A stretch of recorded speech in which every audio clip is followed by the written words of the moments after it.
Hello everyone, welcome back to another episode of Monster vs. Monster here on the D&D CR Exposed YouTube channel.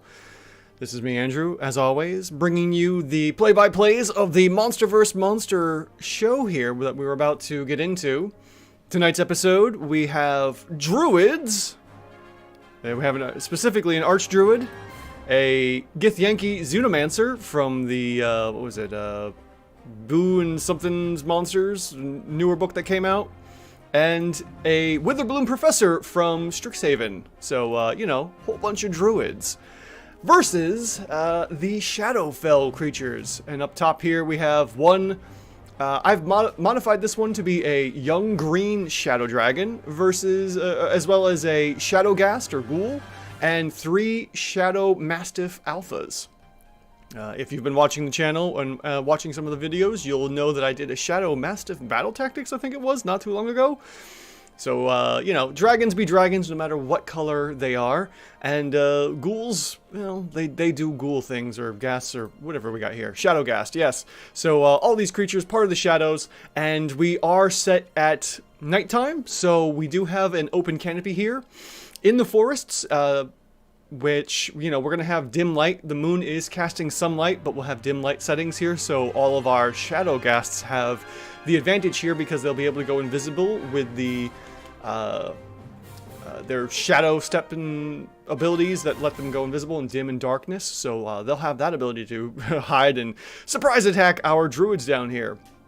Meanwhile, we have our druids doing their things as well, trying to protect the forests. So, what's the story so far? Well, druids, being druids, take note and kind of categorize and catalog the forests. Some time ago, a young green dragon went missing, and the druids took note of this. And over time, it was thought that this green dragon, who is known as Zuvoshir the Green, has reemerged from wherever it was taken to, and is now Zuvoshir the Corrupted. Along with coming out from the Shadowfell back into its home territory here in a green dragon lair map by Chesenpeku. We have a couple Shadow Mastiffs, Gib, Zux, and Rit, as well as a Shadowghast of Bulkrit that have all exited from the Shadow Realm into the forests here in Druid-protected forests. And on top of that, we have an Archdruid by the name of Illafir. We have the Githyanki Zunomaster of Jipik. And then we have Professor Gia, who is, human druid, probably teaching at some local college, university about how to be a druid in Strixhaven. But, not necessarily Strixhaven in this game setting here.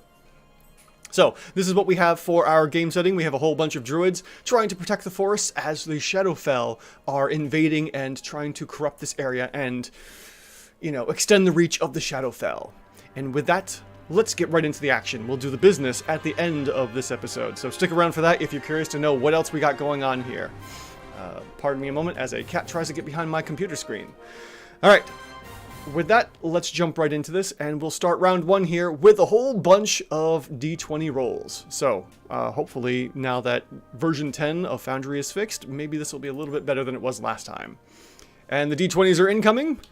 And we've got a whole bunch here, and let's see here. So we have Bulkrit going first with a 22, Professor Gia with a 19, Rit with a 17, Gib, or Jib, I'm going with a Gib here, with a 13, Jipik with 12, Illafir with a 12 as well, Zuvoshir the Green with another 12, we got a whole bunch of 12s going on, and Zux, our last Shadow Mastiff Alpha, with a 10. And with that, let's begin combat. Okay, first up we have Bulkrit here, who we shall zoom in on, and is going to use their bonus action. And the bonus action, since we are set in dim light settings in the darkness of this forest here, is to do a shadow stealth. While in dim light or darkness, the Shadowghast can take the hide action as a bonus action. Let's see here, this battle also heavily depends on what kind of light in the area, and may I suggest that the daylight spell creates actual daylight in the bright light area if it were to be cast. Yes, I would definitely give off bright daylight, as I kind of feel that most spells would counteract the shadow stealth ability that all of these creatures have. So, our Bulkrit here is using the Shadow Stealth ability and is going to do a hide action as they, well, let's see here. First, we'll do a little bit of moving. We'll go 15 feet to here. Still cannot get that movement, unfortunately. So 15 feet up here, kind of dips into the shadows and is going to do a hide check. All right, so let's go ahead and give ourselves a hide check here. Very good chance of this going off well because +8, but with a 10, our bull crit doesn't actually manage to stealth. So we've moved 15 feet. We're going to go another 10. Let's see here, 20. Let's see here. 1, 2, 3. I'm watching the boxes here down below. All right, so that was the first action to move. And the stream didn't start, so I had to reload. Oh, yes, that happens to be a problem on occasion there. Hair Doctor with YouTube. I don't know what the deal is with that. Okay, as a second action, since Bull Crit wasn't able to hide proficiently well with their Shadow Stealth, he's going to move again. 1, 2, 3. Oops, that should be 3. Oops, and it's going back. All right. That should be enough right there. Okay, so that ends Bull Crit's turn. And we'll move on to Professor Gia. And Professor Gia is down here, and this is an interesting character from the Strixhaven book. They have the ability to summon nature's avatar. Professor magically summons a Groff, and the Groff appears in unoccupied space within 60 feet of the Professor. Acts at the Professor's ally and takes on its turn immediately after the Professor's. And that's what's going to happen. Sad trombone noises on that stealth. Yes, for sure. With only a 10, definitely sad trombone noises.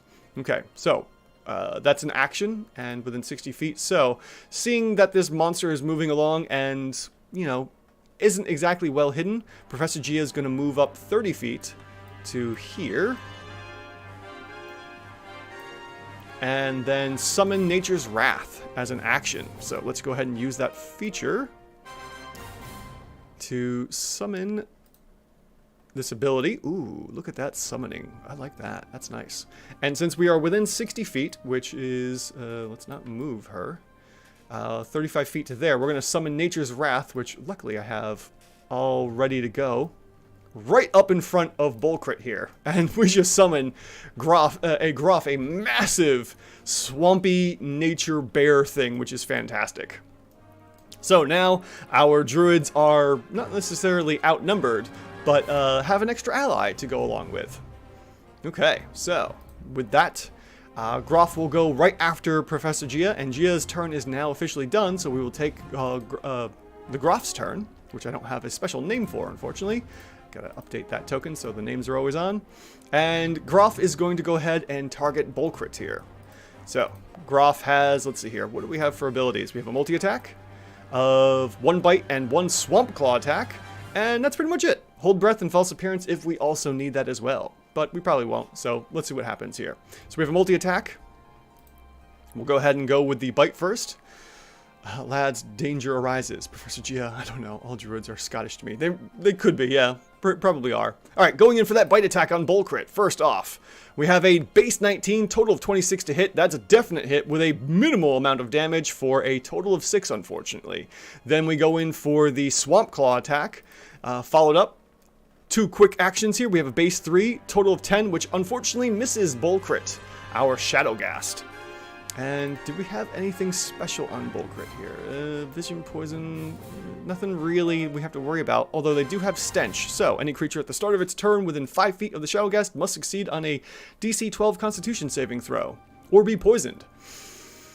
Okay, technically yes, it would have started its turn 5 feet, so we'll go ahead and do that that poisoned, or the DC save there. So let's go ahead and switch the targeting over to Groff here, who should have technically had disadvantage, potentially had disadvantage. So let's see what happens here. Okay, so we're going to have our monster here do we have a way to do that? No, it doesn't look like it. So we'll go ahead and just do it from the character sheet of Stench. And so, we have ourselves the Stench ability on Groff. With a DC 12 Constitution check, Groff easily succeeds with a 22, and we don't have to worry about the poison condition, which wouldn't have affected the bite on the first hand.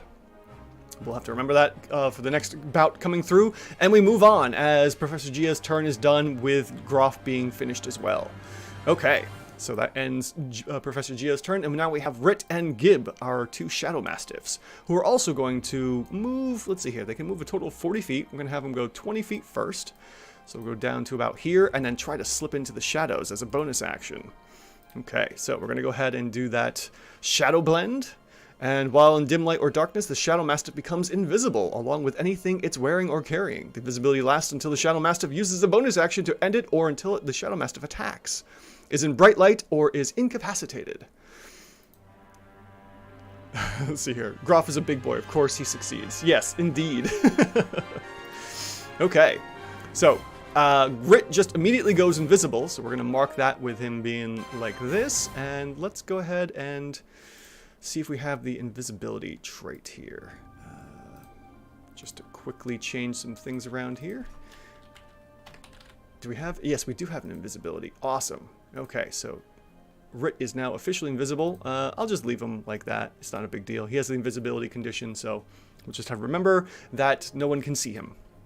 And he's going to continue moving for another 20 feet down to about there.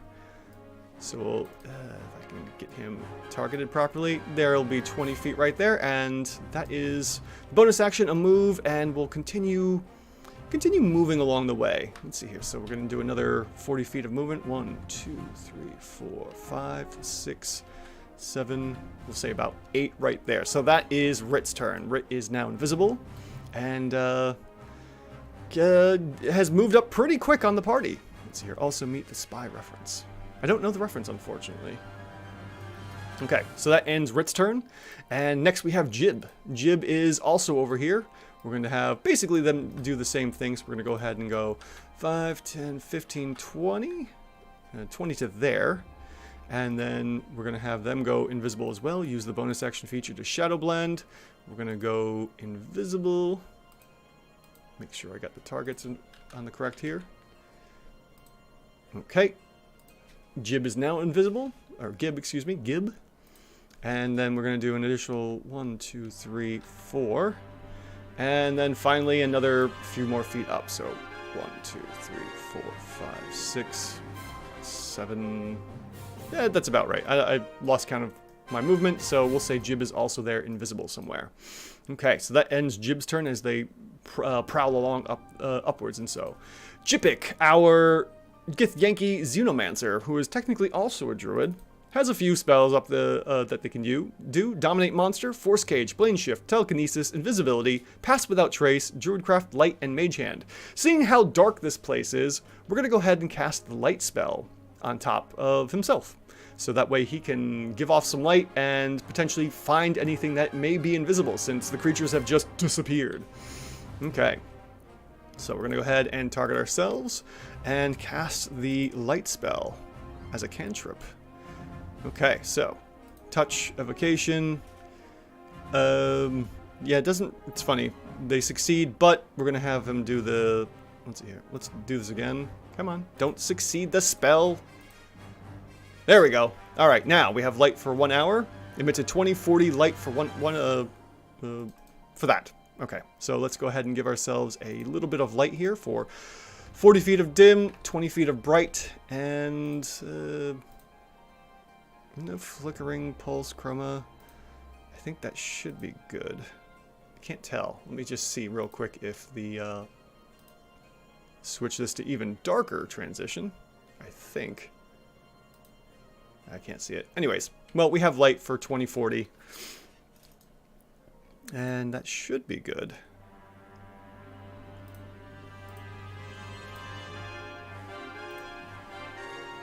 Oh yeah, I can see it coming through now. Oof. Alright, let me try one more thing here. Flickering light.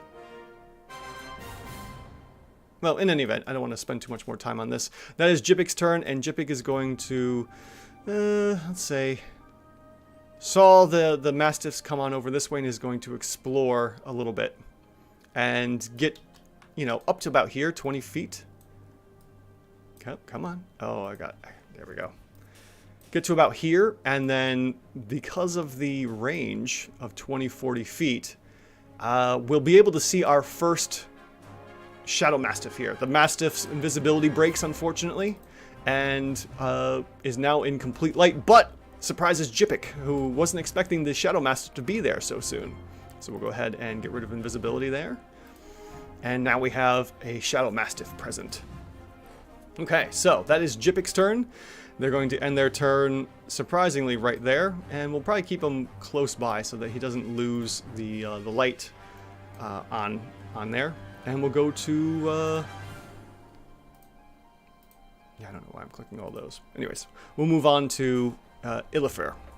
Now, Illithir is our Archdruid, and we have a whole bunch of abilities here. This is a Monsters of the Multiverse Archdruid, so we have very little spells and abilities to do. We have Speak with Animals, Entangle, Beast Sense, Tree Stride, Fairy Fire, Dominate Beasts, Animal Messenger, Mass Cure Wounds, Communicate with probably plants, I think.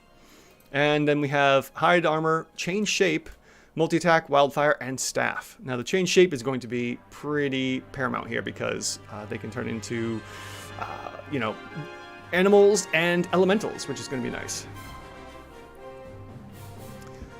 Jipik could ask for help from teammates. Of course. Oh yeah, definitely. Jipik will have called out for help, seeing that the Shadow Mastiff is right here, and it looks like Professor Gia has things kind of handled over here with Groff. Hopefully Groff doesn't perish. Alright, so Illithir is going to move over, we'll say 20 feet to here. Actually, that'll be 25 feet because of the water. Right about there. And target the first Shadow Mastiff. Okay. Actually, let me just do it this way so make sure that is the only target. And we'll stay out of range and do a couple wildfires. So, with the Wildfire, we have a multi-attack here. The Archdruid makes 3 staff or wildfire attacks. It can replace one of these attacks using spellcasting. And as I said before, we don't really have any spellcasting we want to do. Maybe except for Mass Cure Wounds a little later on, or Tree Stride if we want to move up really fast. Fire Fairy, or Fairy Fire could be helpful as well. Which, you know what? Since it's already lit up, and, you know, we want to get these things kind of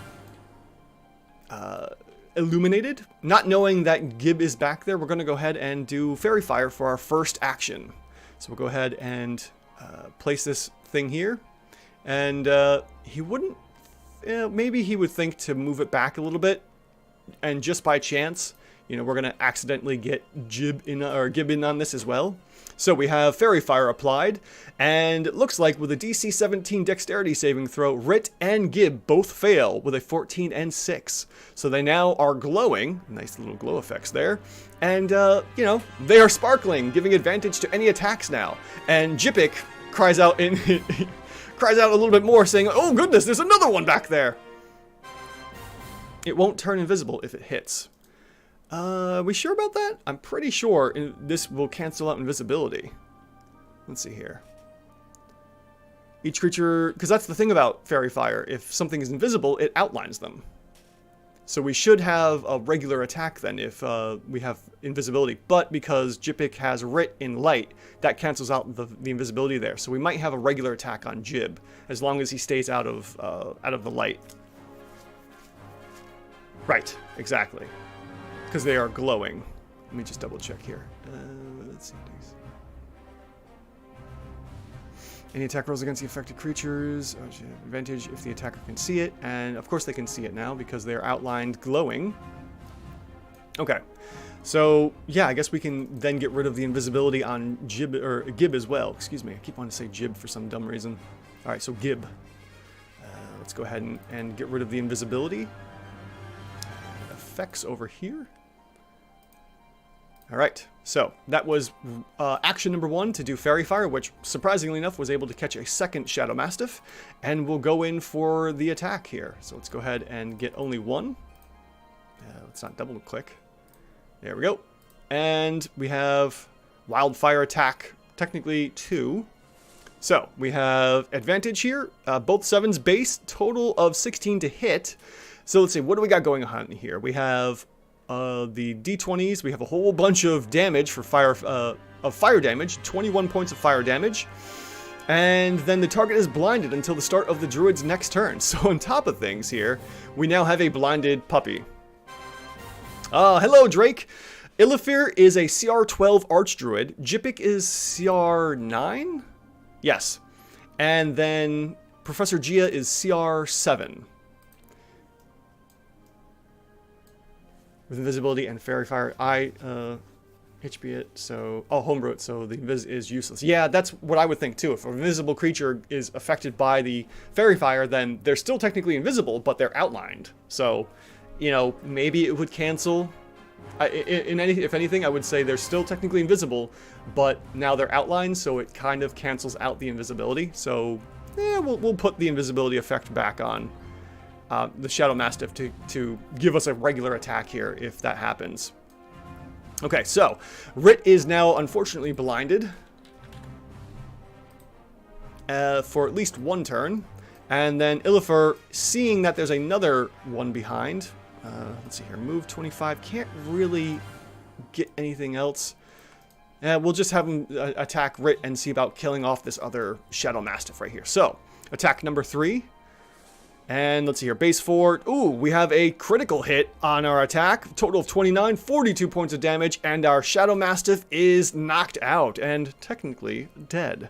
So that's it for Rit here, as Illifer takes care of the very first one, and Jipik breathes a bit of a sigh of relief, as there was one too many, enemies for his liking at the moment. The Shadow Mastiffs, if anyone was curious, are CR3 monsters, so no wonder why they're dropping so quickly, especially to a CR12 Archdruid. Okay, and that should conclude Illifer's turn. I don't believe we have any bonus actions that we could use. Oh no, I'm looking at the wrong person here. Let's see here. Bonus actions. What do we have? Change shape. Yes, we could change shape if we wanted to. I don't want to use that just yet because we're doing okay as it is. And we will continue on. So that will end Illifer's turn. And we go on to Zuvoshir the Green Corrupted. Yes, rest in peace, puppy, unfortunately. Our green shadow dragon flaps down. And let's see here. What is their movement? 80 feet of flying. So they will fly 80 feet, well, we'll say 40 feet to here. Roughly. Okay, that should be about half their turn. And then they're going to use their bonus action to shadow stealth as well. While in dim light or darkness, the dragon can take the hide action as a bonus action. Okay, so let's see here. How is it going to hide? Well, we do have a stealth check, so we can go ahead and take that stealth, see what happens. They are an expert, so they have a plus 10 to the roll. Let's see how this roll goes. We have a base 9, total of 19, so that's pretty well hidden. I wonder if we have a hide condition here or not. I don't think we do. Nope, just hideous laughter as a convenient effect. Alright, so technically we are now hidden, and they're going to move another, what do we have here? 1, 2, 3, 4, 5, 6, 7, 8. 8 boxes, so we can move another 4 boxes while stealthing around. Flyingly stealthing around? Through the shadows, I guess? Kind of an awkward thing, but it is dim light right now. So, 1, 2, 3, let's say 4. Yeah, we'll go there, because nothing is really giving off light at the moment, so... yeah, they could do that too. We could definitely have them sink into the water. So that's a good call. Have them start swimming there, since we do have the water. Okay, I like that. So we'll back them up just a little bit and say, here, and we'll say, I don't know, -10. So they are now 10 feet under the water. Can we do that? Let's see here. -10. Can we go -10 again? Oh dear. Oh wow, okay. Didn't realize that was going to happen. It went under the map. That's funny. Okay, that works. They're officially hidden, swimming in the water. Alright, cool. And let's see here. So they moved their full complement. They did a bonus action, so they're going to swim and move some more. Alright, so what we got here? It was 80 feet of flying, but we're flying now, and we can possibly swim. Can we swim? They are green dragons, so yeah, we're going to give them a swim speed. I didn't double check that one, so we'll just say 40 feet of swim, so 1, 2, 3, 4. 4 to there, we'll have them swim to about that. Okay, so green dragons can swim as far as I remember. We'll have them hide out there and take a sneaky peek. Oh, Gruff is a primal beast. It is, let's see here, from Professor Gia, from Strixhaven. It is the nature's avatar. So, Witherbroom Professor Gia summoned this Groff. It's just called a Groff, and it's basically a swamp bear. It's just nature produced a bear-like creature, and it's in the form of a bear. It's kind of cool. All right, so that's Zuvoshir's turn, and we're going to head and end their turn, now that they've moved and taken all their actions. And we have Zux, who is left for round 1. Okay, Zux is going to do the same as the others, and we'll go, let's see here, 1, 2, 3, 4, about to there. Go Invis using their Shadow Blend ability, so they are now officially invisible. And then continue moving another 20 feet. So 1, 2, 3, 4. And they can move once more. So we'll go ahead and have them go, let's say 1, 2, 3, 4 to here. And go there. Currently invisible and is going to probably get an attack off on Groff next. So that will be their turn. Okay. Alright, top of round 2 as we continue on this battle here with Bullcrit, who is now officially up against Groff. Bullcrit, our Shadowgast, has very little, you know, a few abilities here. We can Shadow Stealth, but while in Dim Dark, they can make the hide action, which is kind of pointless. They're already right in view. And we'll just go ahead and make some attacks. So we have a multi-attack of 2 attacks, one being its bite and one with its claws. Alright, so let's go ahead and target this Groff here and go in for the attacks from our Shadowgast. Okay, so first attack number 1 is the bite against Groff. That's a base 17, total of 25 to hit. We have a bunch of slashing damage and necrotic damage for a total of 18 points of damage. And that was a pretty good hit. Pretty good hit, not going to lie. And then we go in for the claw attack. Let's see what we have going on here. We got a few things. Base 5, total 13, which unfortunately does hit Groff again. So we have, let's see, a couple things going on here. We've got our slashing damage, and that deals, slashing damage. And then we have a constitution save for paralyzing. And the DC is a 12. Luckily, our, Groff here is a chunky boy and has good constitution and succeeds with a 19. So that affects or helps, take care of the paralyzing, and apparently is also resistant to necrotic damage, it looks. Or slashing? Why do we have half there? Let's see here. Oh, I see what happened here. Okay.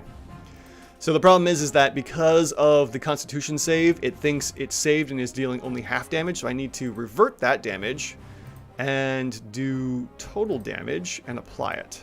There we go. So we have the total proper 13 damage that was supposed to go through. We don't have resistance to slashing damage. Let's see here. Professor Gia produced a small ball of moss from her pouch, tossing it in front of her enemy, and after a short while, a bear-like beast is unearthed from the soil in front of her enemy. I like it. Sounds good to me.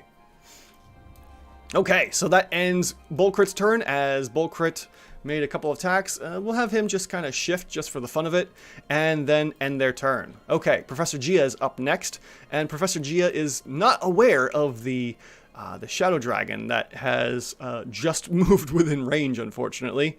And let's see here. Let's see. Real quick. We could do potentially a surprise attack here because I think... Do we have... No, never mind. I thought there was some legendary actions. We don't have any legendary actions. Okay, good to know. I don't have to worry about that. Okay, so Professor Gia is going to move up a wee bit maybe? Or is she just going to...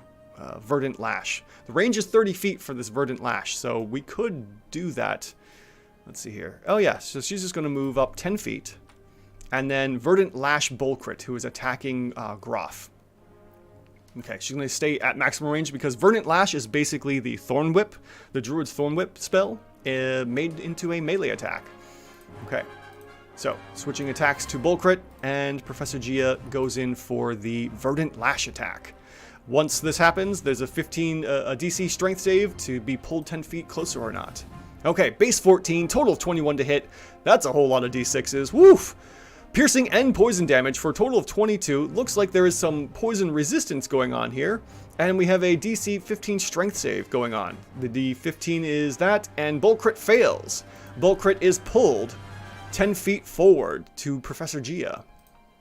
And we'll see here. Well, if Bullcrit is pulled again because of the whip, that doesn't trigger Groff's opportunity attack because Bullcrit is not moving on their own. So unfortunately that won't trigger opportunity attacks, but she's going to go ahead and make another attack anyways. So another melee spell attack, base 5, total of 12, misses Bullcrit unfortunately, and Professor Gia is going to probably move back a little bit.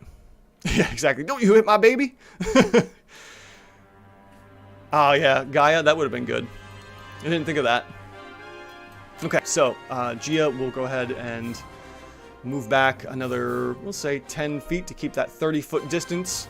And then Groff gets to go. Now, Groff needs to make a poison spell, poison save because of Bullcrit's stench ability. Okay, so we'll go ahead and open that up and apply stealth to Groff. And, ooh, look at that. Okay, so the stench goes off as Groff takes their turn. The DC is a 12 for the Constitution save, and Groff succeeds just barely with a 12, avoiding being poisoned for the round. Okay, good to know. So now we have our main attacks for Groff here, who doesn't know about Zux hiding pretty close by with invisibility. Okay, so the attacks are going to be focused on Bullcrit as Groff goes in for a bite and slash attack. Yes, exactly. Forced movement does not provoke. Okay. Alright, Groff is going to go in for the bite attack first against Bullcrit. And we have ourselves a base 12, total of 19 to hit, which does indeed hit, as you may have seen that nice bite attack animation going on, with maximum damage for 13 points of damage, and Bullcrit is officially bloodied. Okay, moving on, we now have attack number 2 with the Swamp Claw attack. Let's see what happens here. Ooh, we have a base 19, total of 26 to hit. That's going to be a total of 12 points of damage, and we have a strength save to be restrained. Okay, so let's see here. We have DC 15, which we do have, and unfortunately Bullcrit succeeds with a 15 as well. So we need to revert the damage, because he only took 4 from that, and apply it by ×1 for the full amount of damage, which is going to be an even... basically putting our Bullcrit Shadowgast into critical condition here. We'll see what happens in a moment when Zux has a chance to spring their surprise attack because of invisibility. Alright, and that's going to end Professor Gia's turn along with Groff. And Groff is probably going to stay there because they're just a big old bear. Alright, so let's see here. We're going to have Groff because Groff's a bear and bears like to sniff the area. Do we do that now or not? Do we do a perception check? Probably not, because they're so focused on the smells coming off of Bullcrit. So we're not going to roll any kind of perception to see if they know about the other Shadow Mastiff here. Okay, so that ends Professor Gia's turn. 1 hit point. 1 hit... yeah, let's see here. Technically, actually 4 hit points at the moment, but still very darn close. Alright, so that ends Gia's turn, finally. And we move on to... originally we're going to Rit, but Rit is now officially dead. And now we have Gib, who is... lit up by the fairy fire and pretty upset about that. So Gib is going to go ahead and charge in since they are fully capable to do so. And comes right into Jipik to make an attack. Or a couple attacks anyways. It's in Amok, so it's engaged right now. Yeah, exactly. Alright. Let's see here. Targeting... we are currently invisible, but we do have the Fairy Fire, so technically it wouldn't get the advantages attacking with invisibility, so I'm just going to go ahead and get rid of Invis right now, because they are lit up by the Fairy Fire, and goes into attack Jipik. Let's switch back to Jipik for the proper attacks here, and just to be aware, we have Terrifying Howl, which I completely forgot about.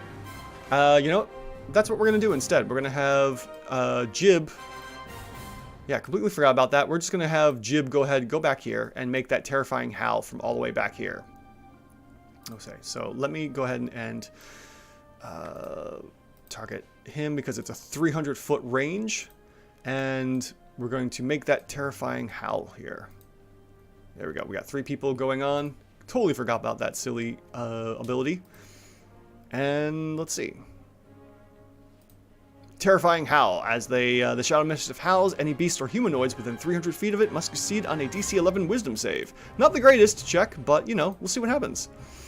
Okay, so it just bellows out this amazing, horrifying, gurgling howl into the night sky. But, unfortunately, it does nothing, as our druids are pretty accustomed to, you know, wolves and dogs howling. Jiplek? Jiplex. Also, Jipik's lights turn off invis. Yes, this is true too. So that would have worked as well. Alright, so There's a DC 11 wisdom saving throw against our druids here, who are all very wise anyways, and they all succeed with a 19, a 22, and a 28. Oh, that's nice to see. We can see their rolls here.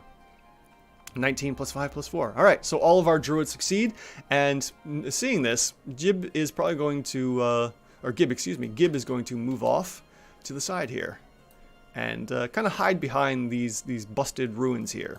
Okay, so that is Gib's turn, and that's pretty much it for that. All right, next up is Jipik, who is going to, kind of advance and see about getting after Gib here. So we're going to go ahead and move, what do we got, 30 feet to here. Yeah, we'll have him go 30 feet up to here. Target Gib. Actually, no, they can even use this barrier here as a bit of protection. Maybe. What do we got here? Telekinetic Bolt. What do we got? Let's just double check spells real quick, too. I don't think there's anything good or worthwhile to use right now. We do have Force Cage, which could definitely come in handy later, and maybe a Dominate Monster. Dominate Monster might be helpful. Yeah, let's do that. Let's see what happens with the Dominate Monster. Archdruid probably in response. Yeah, for sure. All right, we're gonna have Jipik trying to dominate this Shadow Mastiff here. So let's see what happens. Okay, cast the spell on Gib. Ooh, nice spell effects. I like that. Okay, so dominating the monster, we have a DC 16, and Gib fails with a 3. Gib is now officially under the sway of Jipik, who should be concentrating on this spell, I believe, right? Properties, 1 creature, enhancement, 1 hour. Yeah, concentration. Okay, so we're going to go ahead and give Jipik concentration, which it didn't give him that for some reason. Okay. He's now officially concentrating on Gib here. And we'll, I guess he'll finish the move here because now Gib is friendly to him. Yes, if I could grab the right item here. Okay. Well then, that is Jipik's turn, and Jipik will finish off their turn. Moving on to Illifer, who hears the success from Jipik that the Mastiff is now under his control, and will move forward to see about finishing off these other creatures here and start to look for that dragon. So, moving up, we go to here, and Illifer will target Bolcrit. And go ahead and let's see here. What do we got for Illifer?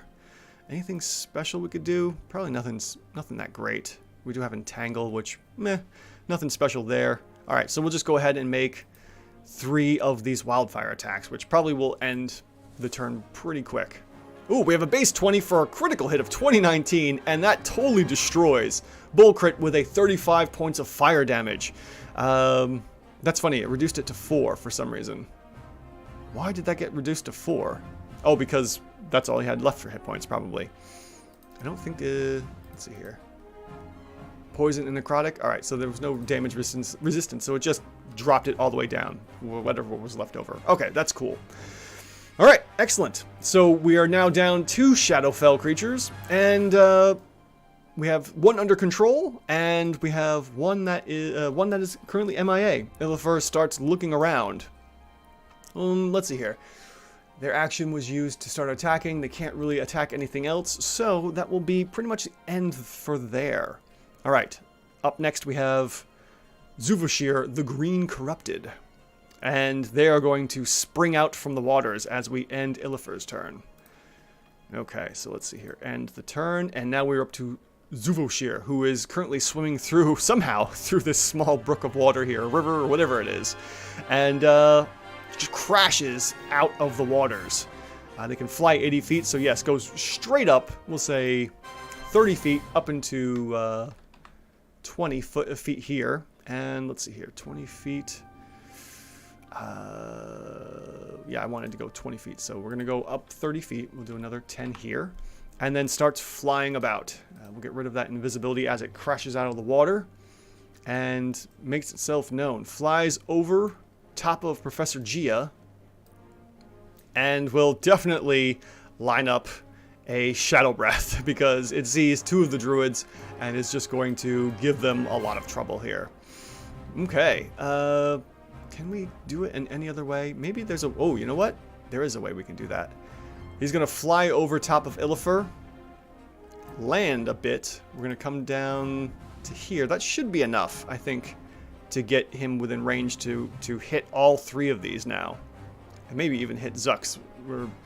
Zux, yeah, who could be unfortunate.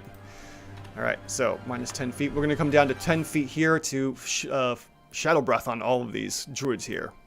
Let's see what happens here as we go ahead and use that ability. Shadow Breath. Alright, we're going to place the measured template. Oh, it's not as not nearly as big as I thought it was going to be. I thought this was like a 90-foot cone thing. Hold on.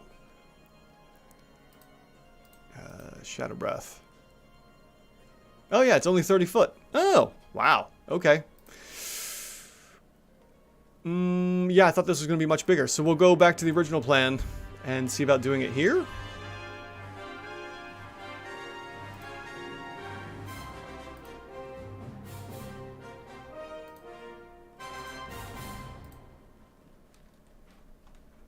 Yeah, there we go. All right, we'll go back to the original plan. And still, I guess the question is... Yeah, it originates from there, so I should be able to get both druids here.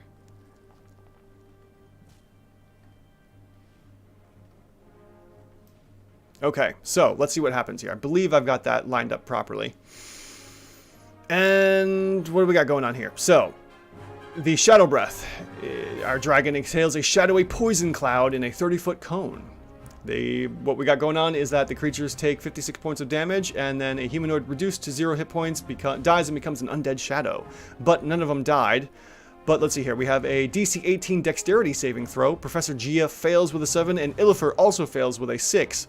Wounded applied to Professor Gia, who was shocked and surprised to see a dragon come flying out here. And the concentration check of a DC 27 Constitution save for Illifer fails with a 15. I believe that was for the blinded condition, which we don't need anyways. So, we take 55 points of damage to both Professor Gia and Illifer, our druids. And yeah, that was a nasty bit of damage, which, as far as I'm concerned, does start there because it's 5 feet. So yeah, that works for me.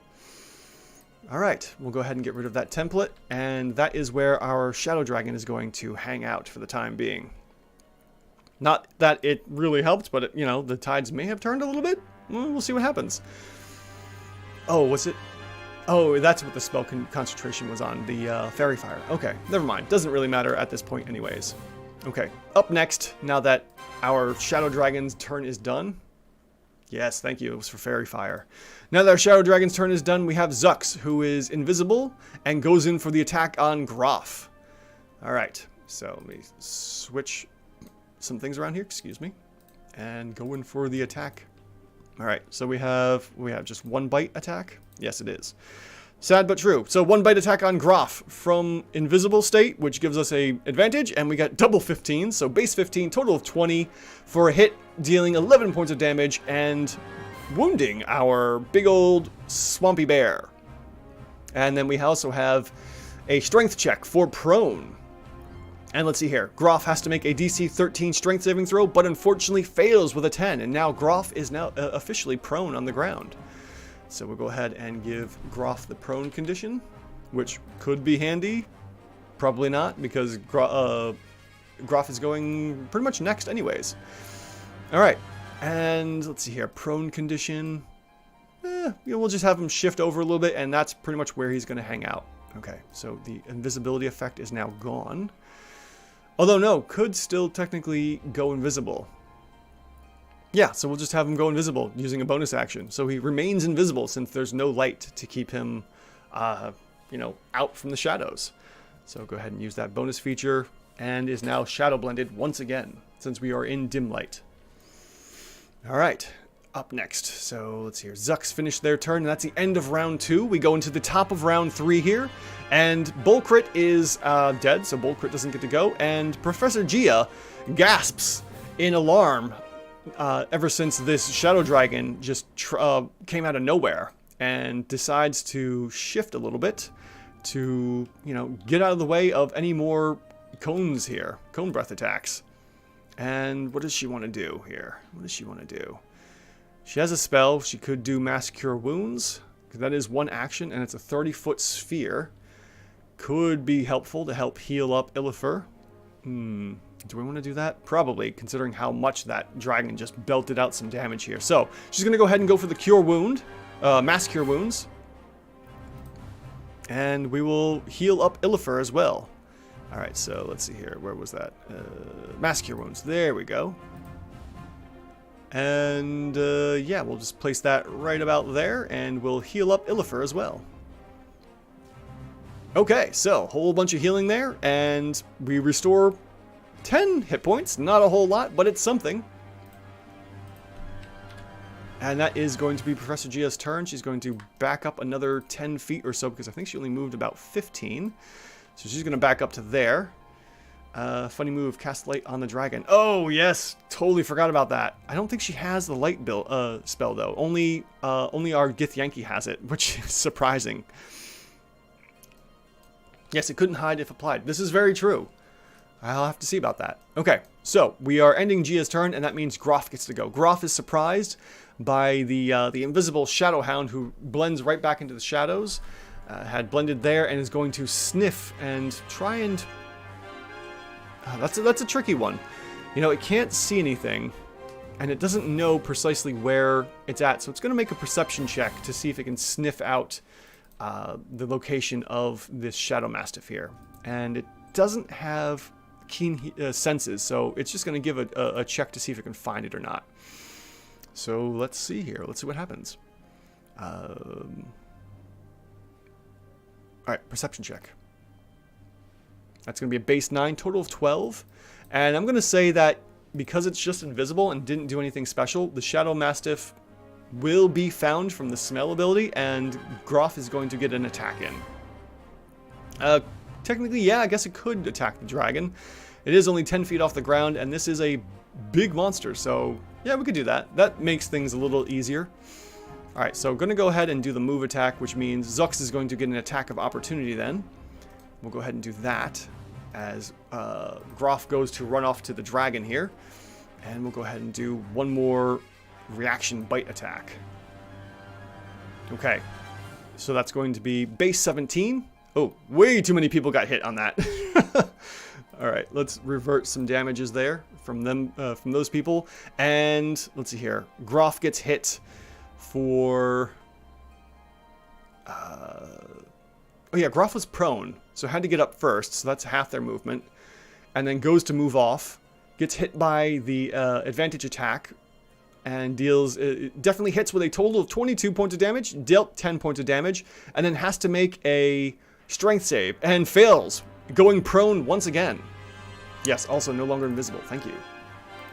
Okay, so we'll get rid of that invisible, which may not be helpful for the you know, the Shadow Mastiff Alpha, but who knows? They're acting on instinct as it is. So, Groff is knocked prone once again. So, has to use half their movement to get up once again. So they now can only move... oh yeah, so they got up for 15. So they're down, so they can only move 5 more feet. So they get up once again, are really confused about what's going on, and... tries to run off against the dragon since it can see it. It's confused, doesn't have good wisdom and intelligence, you know, very poor intelligence here, so it's not going to really understand what's going on and just knows, go kill the dragon. Alright, so we're going to go ahead and get rid of the prone condition since Groff is now up, and that will end Gia's turn. Okay. What is this effect? What happened here? Oh, the template. That's cool. Okay. Sauron the Dark Lord. I'm able to catch it live this time. I hope Shadow Dragon win. We'll see what happens. You know, the other shadow creatures aren't doing so well, but we'll see what happens here in a minute. Alright, Groff tried to move off. That's the end of Professor Gia's turn. We end the turn there, and let's see here. Rit is dead. We have Gib, who is now working for the Gith, and the Gith says, yeah, go attack that Shadow Mastiff over there. So, Gib will go invisible. Shadow Blend is now officially invisible. So we'll go ahead and hit up that invis. Oh, applied to way too many people. Let's get rid of that there. I gotta remember my targeting. Let's see here. Invis there. Who else got invis? Yes, all my druids got invis. There we go. Okay. That's the only problem I have with Foundry. When I forget about targeting. Okay, there we go. Now Gib has invis and is going to rush off to attack Zux. Yeah, it really is. Alright, so we're going to have 20 feet there. That's going to be the total movement here. So that's as far as Gib can move on the initial movement. As it wades through the water, and then we'll do something like, we'll say 5, 10, 15. We'll have him do 15 points of damage there. Okay. So that is going to be Gib's turn as he moves off to try and attack Zux. And now we have Jipik, who is concentrating on that spell, the Dominate Monster, and sees what's going on with a dragon flying over just over the sides here, and is going to, we'll say, move 30 feet to about here, I guess. So we'll go 30 feet to here. And sees the dragon flapping in the distance, and as per suggested, going to try and see about the light spell, although I think you have to touch the creature for light, so I don't think we can actually do that. Yeah, range is touch, so we won't be able to just do, light from here. If we had, maybe like a mage handout or something, possibly, but unfortunately, we'll have to stick with that as it is. And let's see here, what else do we have for spells? We have the Dominate Monster going, we have Pass Without Trace, Plane Shift, Force Cage. Ooh, Force Cage could be fun.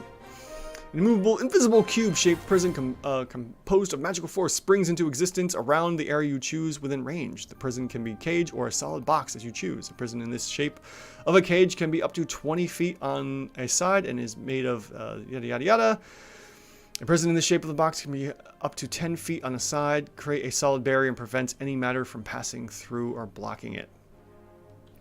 Could try Force Cage, but Mastiffs are going to be loose. Yeah, I was thinking Force Cage on the dragon. I don't know if that would work, though. That's my only question. I can't... Oh, there we go.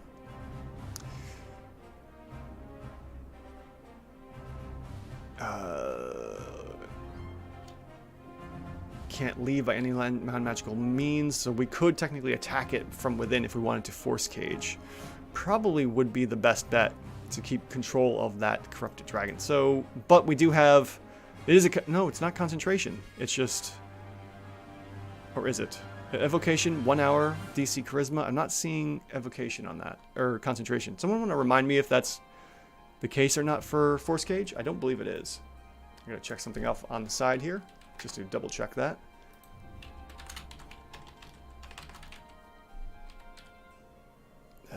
Oh, it's one word. Okay. There we go.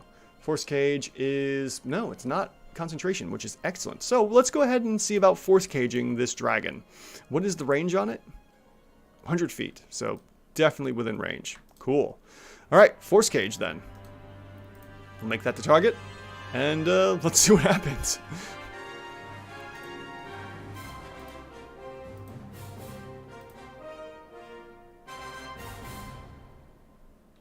Okay, so... No special spell effects, unfortunately. The Force Cage goes up and requires a ruby dust worth 1,500. We'll say that it had it. Who knows? There's a DC of 15 Charisma saving throw, and Zulashir fails the DC save. Our dragon is now officially caught in a Force Cage, which brings it slamming to the ground, we'll say. Because it, it wraps around the Shadow Dragon and then just comes crashing down. So we're going to give him, 10 points of fall damage. So we'll do a d6 here and apply 2 points of fall damage to our Shadow Dragon.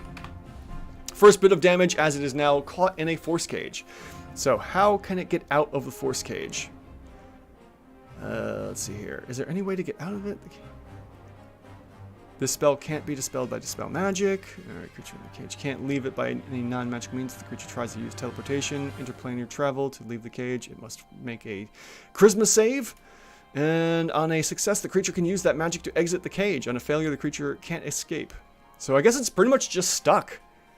That's surprising. Okay, so it looks like our Shadow Dragon is officially stuck and can't go anywhere.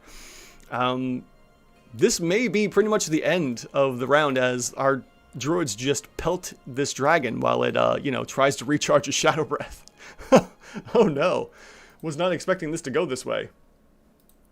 Okay, so let's take a look here. Yeah, the druids have won, and it can't. Alright, so let's see here. Alright, yeah, that changes things pretty dramatically here. Jipik's turn's done, so they've now got Force Cage going on, which is very cool. And, yeah, alright, so that's pretty much the game here. How to kill your dragon. Nice. Alright, so Illifer's turn is up. Illifer sees the loose Shadow Mastiff over here. We'll go ahead and target that creature. What's the range here? We got 40 feet, okay. And the range on theirs is 120. So very first thing is just going to be attacking Zux. So we have, all right, so that's a hit with a total of 15, 28 points of fire damage. And yeah, definitely missed Zuvashir. Let's get rid of that on there. So Zux takes a whole bunch of fire damage from the wildfire attack and is now blind. Okay, so let's go ahead and give this Shadow Mastiff the blind condition because there's no way to counteract that. And goes in for another attack. And is going to, actually before that, he's going to move up a little bit to spread out from that Shadow Breath, the flame abilities there. And takes one more pot shot of the wildfire at Zux, who is now at disadvantage. And that's going to be a base 19 to hit for a total 28 and 27 points of damage. Zuk is now defeated as well. And then Illifer turns his attention to Zuvashir the Green Corrupted and basically gives Zuvashir an ultimatum, trying to restore the dragon back to its, back to its fate. Now that we have Gib here dominated, this is pretty much the end. With the Force Cage around and our druids pretty much in control of this scenario, this is the end of the combat. I'm going to say that, you know, our druids here win successfully. They capture Zuvashir the Green and rehabilitate him from the Shadowfell.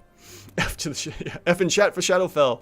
The Shadowfell has lost this day, unfortunately, and the druids repel the Shadow Realm. Just to wrap things up here with Gib, who is part of the Shadowfell, I know some of our spellcasters here have plane shift, so Jipik would probably come over to Gib and say, "All right, boy, time to go home," and plane shifts Gib back to the Shadow Plane. I don't think does he go? Oh, you and up to 8 willing creatures who link hands. No, he definitely won't do that. So either he dominates the monster again or does something else, but in all intents and purposes, this combat is now officially over. Okay. I'd like to thank everyone who joined me for tonight's episode of Monster vs. Monster as we had Druids versus the Shadowfell encroachment into the wilds of the forests here. The Hair Doctor, Soren the Dark Lord, Drake, was it Drake Terry? Yep. And was that it for tonight? I think that's everyone. Thank you all so much for stopping by. You've all been amazing. And anyone else that joins me later on for this video on demand, I appreciate you stopping by to watch this video. If you made it all the way to the end, you're also amazing. Thank you so much. And to finish off this, let's just talk about the business here. The battle map here was done by Chezenpeku. This is an ancient green dragon layer map from Chezenpeku. You can get their maps at Chezenpeku on Patreon, which is fantastic. I'm a patron of theirs and not affiliated with them in any such way. The let's see here, VTT of choice for me is Foundry. I love Foundry. I used it, upgraded from Roll20. If you're looking for a reason to join Roll20, I highly recommend it. All this was done with just a $50 purchase, and then you can mod the heck out of it. And then finally, we have monster names by fantasynamegenerator.com. All of them were attributed there. And yeah, that's pretty much it. Music was free from YouTube, so that's something going on there. Don't unfortunately have the name. It should be linked in the description. And yeah, that's this side of the business. Thank you all for joining me. And as, let's see, Force Cage kills any non-magical bosses. Very true. That was the case here, as these druids are able to more or less recover and keep, you know, this shadow dragon in place and are able to bring the green dragon back to its former self. Okay, thank you all for joining me.